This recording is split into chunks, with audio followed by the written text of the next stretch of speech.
ఎన్నికల్లో ఇచ్చిన హామీల మేరకు అధికారంలోకి వచ్చిన తర్వాత అనేక సంక్షేమ అభివృద్ధి కార్యక్రమాలు చేస్తూ కూటమి ప్రభుత్వం ముందుకు సాగుతుందని జిల్లా ఇన్ఛార్జి మంత్రి దేవాదాయ శాఖ మంత్రి ఆనం రామనారాయణ రెడ్డి అన్నారు. మార్కాపురం మార్కెట్ యార్డ్ లో కూటమి ప్రభుత్వ 2 ఏళ్ల పాలనపై జ్యోతి ప్రజ్వలన చేసి విజయోత్సవ సభను ప్రారంభించారు.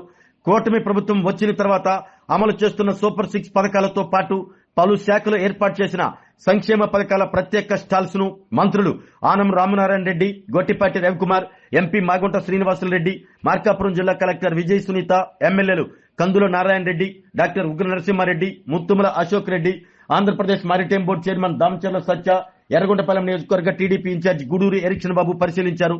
వైసీపీ హయాంలో ఇచ్చిన వాగ్దానాలలో ఒక్కటి కూడా నెరవేర్చలేకపోయారని మంత్రి ఆనం ఎద్దేవా చేశారు. వెలుగొండ ప్రాజెక్టు పూర్తి చేయడానికి అవసరమైన 905 కోట్ల రూపాయలను ప్రభుత్వం విడుదల చేసింది అన్నారు.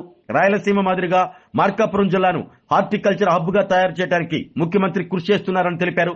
జిల్లాలో వెలుగొండ పూర్తి చేయడానికి రాష్ట్ర ముఖ్యమంత్రి ప్రత్యేక శ్రద్ధ తీసుకుంటున్నట్లు రాష్ట్ర విద్యుత్ శాఖ మంత్రి గొట్టిపాటి రవికుమార్ చెప్పారు.